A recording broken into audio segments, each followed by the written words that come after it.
Imagine the scene. Chicago, late January 1967. It was a typical weekday, a school day and a work day, a regular winter morning in a city that prided itself on its familiarity with snow. The forecast had mentioned it, a slight accumulation, enough to be noticeable, but insufficient to disrupt plans. Children were already in their classrooms, office buildings were filling up, and trains were running on schedule. No one realized that within a few hours, the city's movement would grind to a halt. By mid-morning, roads began to vanish under the snow. By noon, buses were stalled right where they stood. Trains became filled with passengers who suddenly faced the reality that they might not reach home that night. This wasn't a storm that descended in the cloak of darkness. It arrived while millions were out and about, at work, at school, in transit. Hour by hour, what was anticipated to be manageable escalated into a completely different scenario.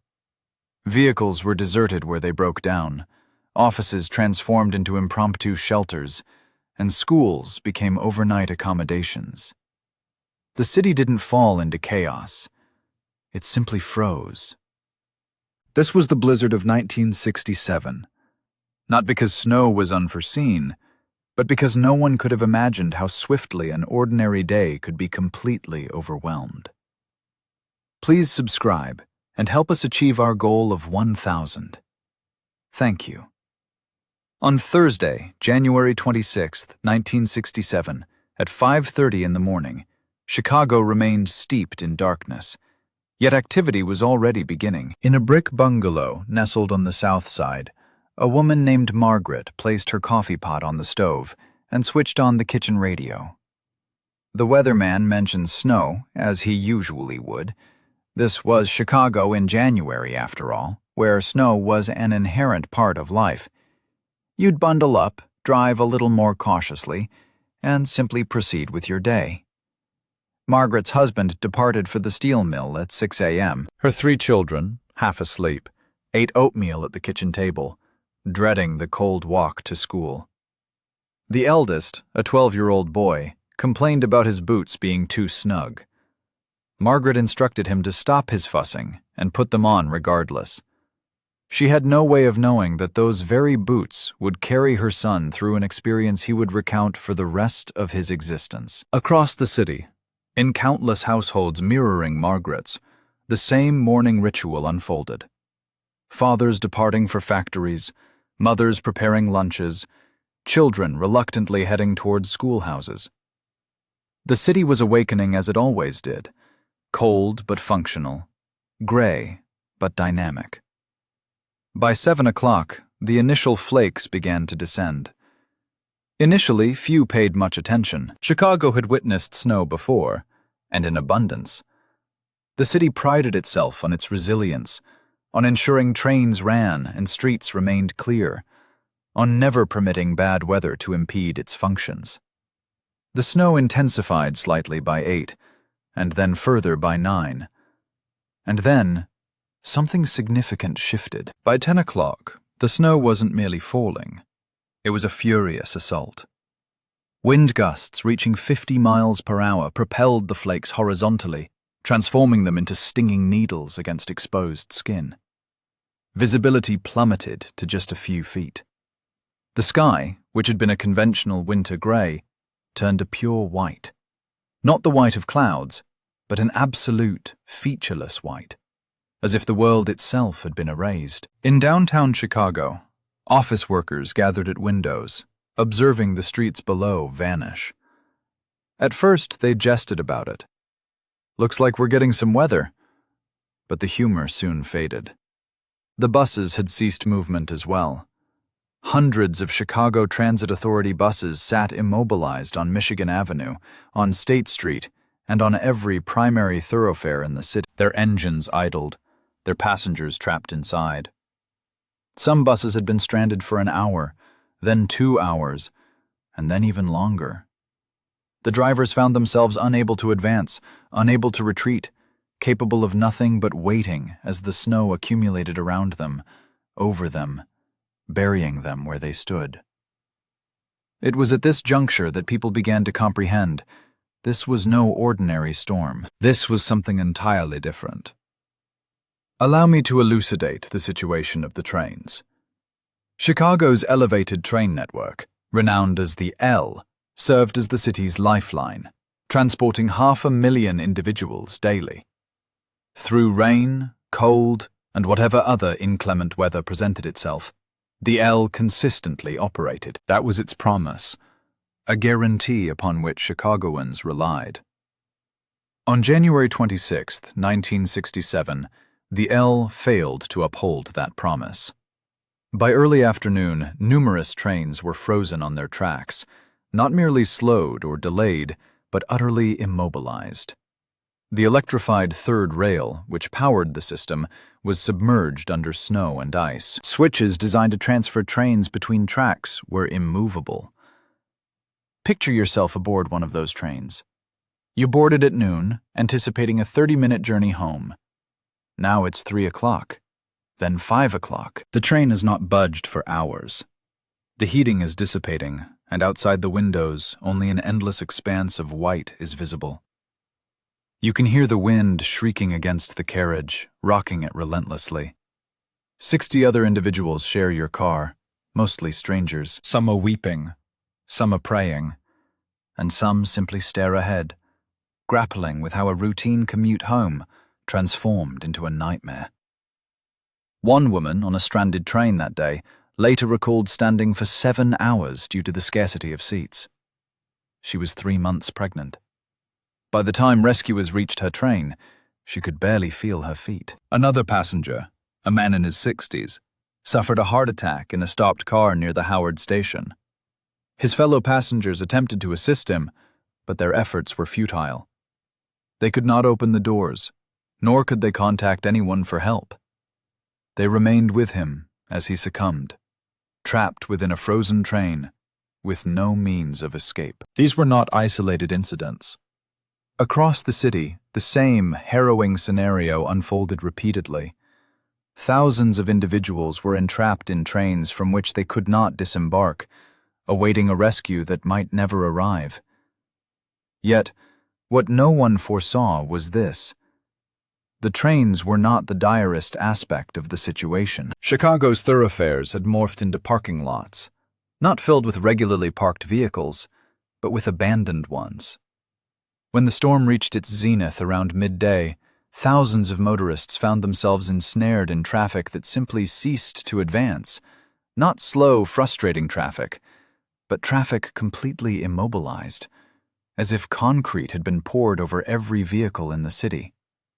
Initially, drivers reacted as they typically would. They waited, honked their horns, and edged forward when possible. However, as the hours passed and the snow continued its relentless fall, a stark realization dawned. They weren't going anywhere. Not that day. Perhaps not for days. Consequently, they began to walk. Imagine Lakeshore Drive, one of America's most renowned roadways, an 8-lane highway stretching along the Lake Michigan shoreline, typically teeming with cars traveling at 60 miles per hour. On the afternoon of January 26th, it was congested with something else entirely. People. Hundreds, then thousands of them, abandoning their vehicles where they sat and venturing into the storm, because remaining stationary meant succumbing to the cold. The wind from the lake was brutal, with wind chills plummeting to 20, 30, even 40 degrees below zero. The snow was already knee-deep in certain areas and deepening by the minute. And these individuals were not attired for a polar expedition. They were office workers in dress shoes, women in heels, businessmen in overcoats intended for the brief walk from taxi to lobby, not for survival. Nevertheless, they kept walking. Some successfully reached hotels, others made it to office buildings that had remained open, and some were received into the homes of strangers who witnessed their struggling form and pulled them inside. Others, however, were not so fortunate. A man named Edward was discovered the following morning, frozen to death, merely 50 feet from a gas station that could have preserved his life. He had become disoriented in the whiteout conditions and walked past it without detection. A woman named Dorothy collapsed in a snowdrift barely half a block from her apartment building. Neighbors found her the next day when they ventured outside to clear snow. These were not imprudent or careless individuals. They were ordinary Chicagoans who had awakened that morning expecting nothing more than a typical Thursday. By nightfall, some of them had perished. The final casualty count would approach 60. Yet, survival invariably generates its own narratives, and this storm birthed thousands of them. Back on the south side, the 12-year-old boy in the excessively tight boots was trapped at school. His name was Robert. When the storm intensified, school administrators recognized that sending the children home was impossible. The streets were impassable, the buses were not running, and phone lines were inundated with frantic parents attempting to reach the school. Consequently, Robert and his classmates remained at school all afternoon, all evening, and throughout the night. The teachers did their utmost. They gathered blankets from the nurse's office, raided the cafeteria for any remaining food, and transformed the gymnasium into a makeshift dormitory, spreading wrestling mats across the floor. Robert slept beside his best friend Jimmy that night, both enveloped in the same woolen blanket. Neither had ever spent a night away from home before. They lay there in the darkness, listening to the wind's mournful howl outside, wondering about their parents' well-being. In the morning, Robert's mother, Margaret, appeared at the school entrance. She had walked 2 miles through waist-deep snow to reach him. Her face was flushed from the cold, and tears were frozen on her cheeks. When Robert rushed to her, she embraced him so tightly he could barely breathe. He never again complained about his boots. Across the city, similar reunions were occurring. Parents and children, husbands and wives, families separated by the blizzard, finding each other once more in its aftermath. However, not everyone was so fortunate, and not every separation was accidental. In the neighborhoods where Chicago's most impoverished residents resided, the blizzard was far more than a mere inconvenience. It was a crisis, superimposed upon an existing crisis. The South Side of Chicago, in 1967, was characterized by profound poverty. Families lived in dilapidated tenements with unreliable heating. Pipes routinely froze during normal winters.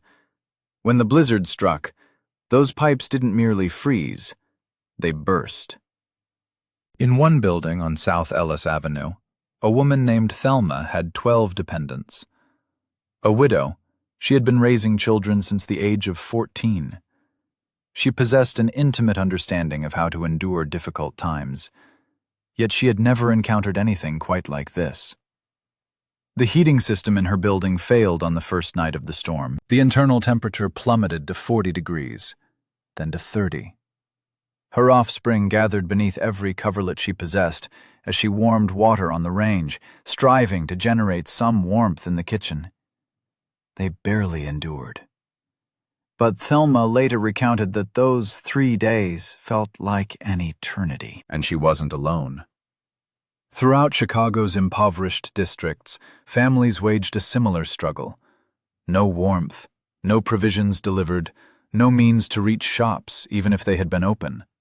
No aid materialized because assistance couldn't penetrate the snow. The metropolis, which had appeared so advanced, so capable, so ready for any eventuality, had been brought to its knees by snow. And those who suffered most were the individuals who had the least to begin with. Yet, there's a remarkable aspect to that blizzard. Even amidst its worst intensity, even when the city was paralyzed, lives were lost, and uncertainty loomed, Chicagoans discovered ways to assist one another. Strangers welcomed strangers into their homes. Local taverns transformed into temporary shelters, providing complimentary coffee to anyone who wandered in. Churches distributed blankets and nourishment to those in need, expecting nothing in return. In a renowned incident, a squad of high school football players from the South Side spent 2 days excavating their neighbors' vehicles. They sought no remuneration. They anticipated no accolades. They simply seized shovels and commenced their labor. When questioned later about their actions, One of them simply shrugged. "It had to be done," he asserted. "We were there." That's quintessential Chicago for you, the city that understood how to persevere. The snowfall finally ceased on Friday, January 27th. By then, Chicago was submerged under 23 inches of snow, the most the city had experienced from a single storm since weather records commenced. However, the cessation of the blizzard did not signify the end of the crisis. Far from it. The city now confronted an insurmountable task. How does one extricate 3.5 million people? The answer, as it transpired, was gradually, arduously, block by block. Mayor Richard J. Daley, the legendary figure of Chicago politics, declared a snow emergency and deployed every piece of equipment the city possessed. Snowplows operated continuously. Salt trucks dispersed so much salt that months would pass before the brown discoloration vanished from urban thoroughfares. But it was insufficient. It couldn't possibly be sufficient. There was simply an overwhelming amount of snow and an inadequacy of machinery to clear it. Some streets remained unplowed for a week. Certain neighborhoods waited 10 days. In the interim, life in Chicago progressed at a fraction of its customary pace. Businesses stayed shut. Educational institutions remained closed. The Chicago Stock Exchange suspended trading. The city that perpetually moved had been brought to a standstill. The financial repercussions were astonishing. Factory production halted. Deliveries were impossible. Retailers incurred losses equivalent to millions in contemporary currency. O'Hare Airport, then the world's busiest, was incapacitated for days. Runways disappeared under a blanket of snow. Thousands of travelers were stranded, lodging in terminals, subsisting on vending machine fare, awaiting flights that were perpetually canceled.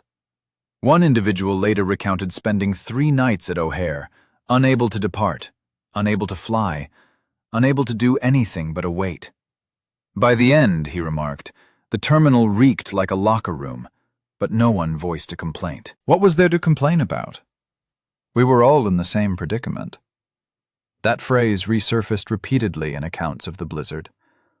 All in the same boat. All in this together. All enduring.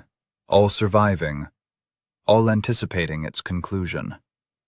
And upon its end, all rebuilding. Yet, from those frosty days emerged narratives that transcended mere survival. Tales that people would impart to their offspring and grandchildren. Stories that shaped Chicagoans' understanding of their identity. One such narrative revolved around an infant. On the evening of January 26th, as the blizzard raged at its fiercest, a woman named Patricia began labor in her North Side dwelling. Her husband attempted to summon an ambulance. The telephone lines were congested. He tried to transport her to the hospital. Their vehicle was buried. So, he undertook the only course of action available. He began walking.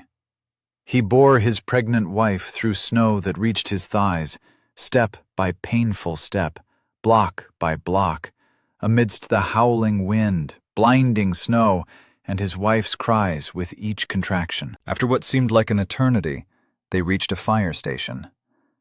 The firefighters, upon seeing Patricia, recognized they had no time to await the storm's abatement.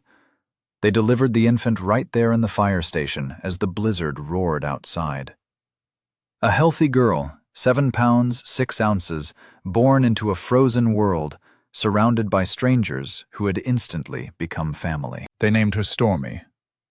I cannot confirm the veracity of this account, but people recounted that story for years afterward.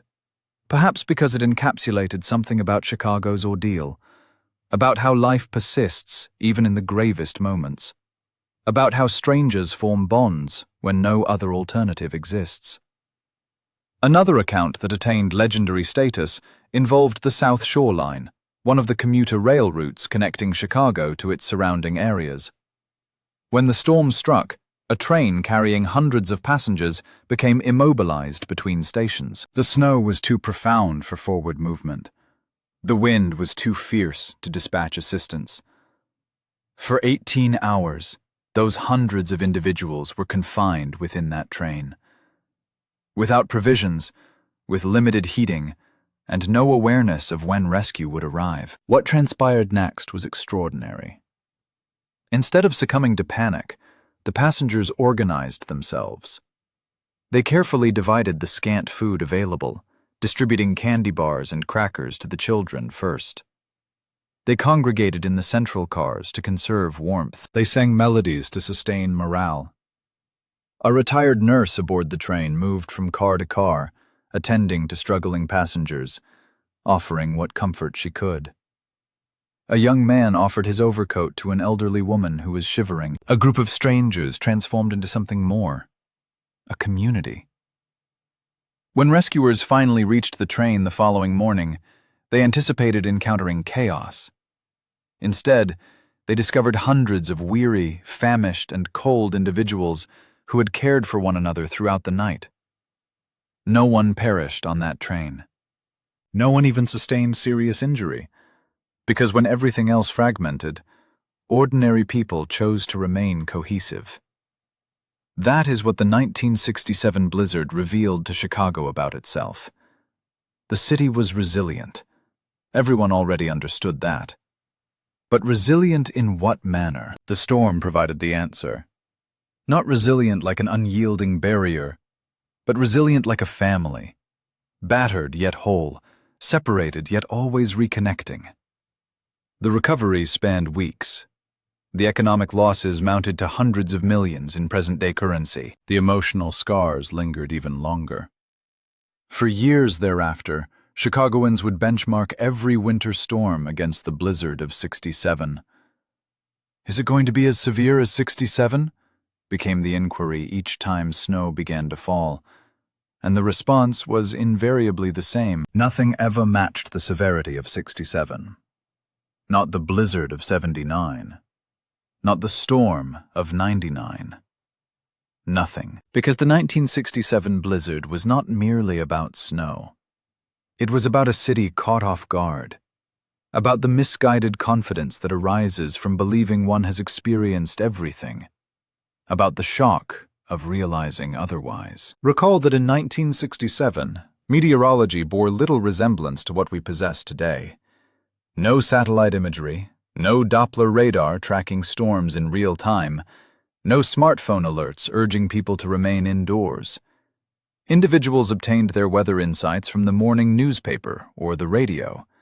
And on January 26th, meteorologists predicted snow accumulating 4 to 8 inches, tapering off by evening. Instead, Chicago received 23 inches of snow, propelled by 50 miles per hour winds. The storm did not diminish. It intensified, hour after hour, worsening when forecasts suggested improvement. This discrepancy between expectation and reality resulted in fatalities. People proceeded to work because the forecast indicated it was permissible. They dispatched their children to school because the forecast assured them it would be acceptable. They drove on highways because the forecast anticipated moderate accumulation. By the time they recognized the inaccuracy of the forecast, it was already too late. The '67 blizzard transformed Chicago's perception of weather, of preparedness, and of the chasm between anticipation and actuality. Following the storm, the city invested in superior snow removal equipment, enhanced communication systems, and improved protocols for closing schools and offices. The lessons were costly, paid for with frozen roadways, stranded commuters, and approximately 60 lives lost. But they were absorbed.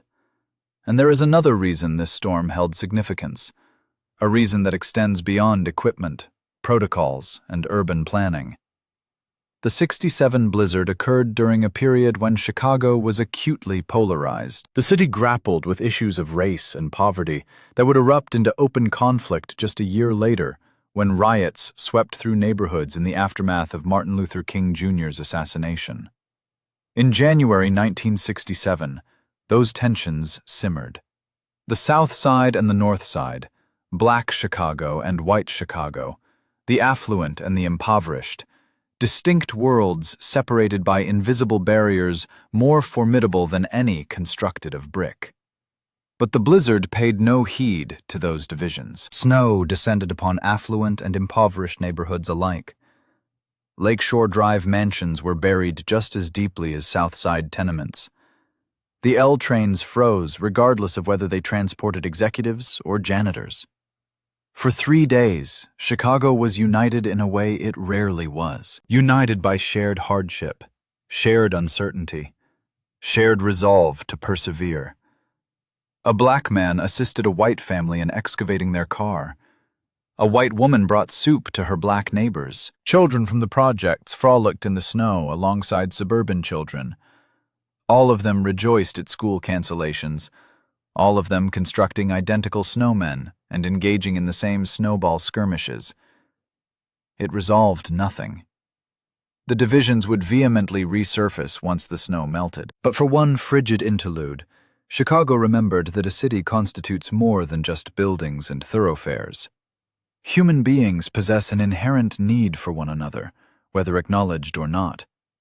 And then there were the children.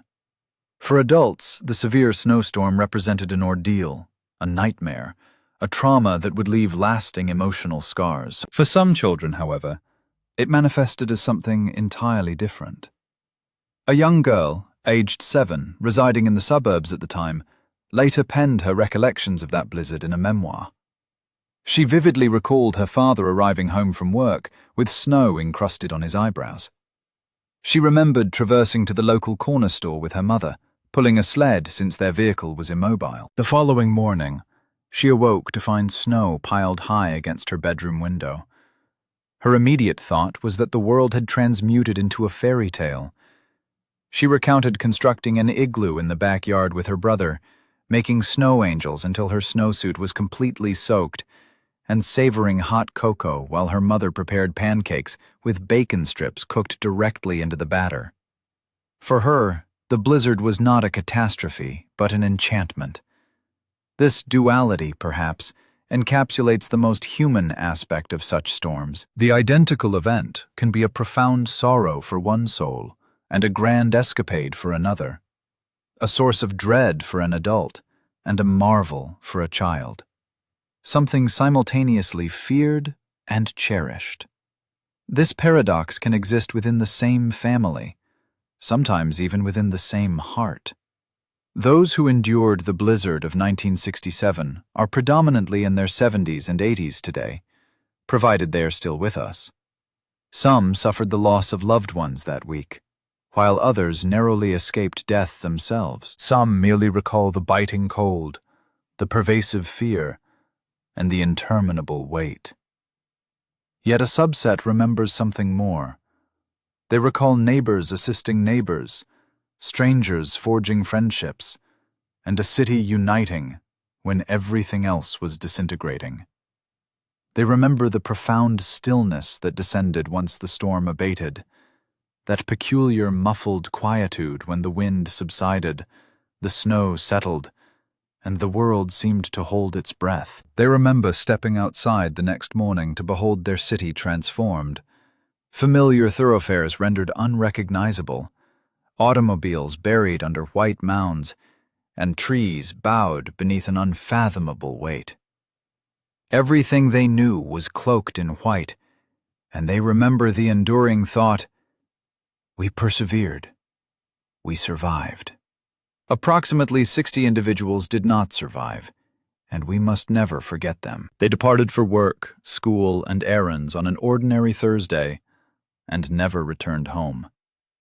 However, hundreds of thousands of others did survive, because when their world turned white, cold, and terrifying, they chose to be present for one another. This is the narrative of the 1967 blizzard. 58 years ago, Chicago was locked in a frozen embrace. Trains halted. Vehicles were entombed. The city, which prided itself on its familiarity with snow, discovered it knew nothing at all.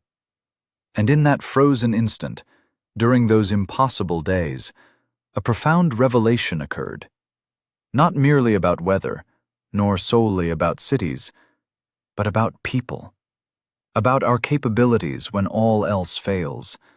About who we become when the world turns white. If you were present in January 1967, or if your parents or grandparents experienced it, the memories undoubtedly remain vivid. While specific details may have blurred, the accompanying emotion has not faded. These memories warrant preservation. Share them. They serve as a reminder that winter can still catch us off guard, that meteorological predictions can be flawed, and that our modern world is more fragile than we care to admit. They remind us that when everything crumbles, our salvation lies solely in each other. And they remind us that true warmth emanates not from heaters, furnaces, or the sun piercing the clouds, but from within us, from the choices we make when no one is observing and there is no personal gain involved, from the simple, unwavering, and inherently beautiful human decision to offer help. The blizzard of 1967 is now a chapter in history. The snow melted long ago. The streets were cleared. The city rebuilt itself and progressed. Yet those who lived through it have not moved on. They carry its imprint still. And now perhaps so do you. If you recall the blizzard, please leave a comment and share your experience. And graciously subscribe to aid us in reaching 1,000 subscribers. That is our primary objective.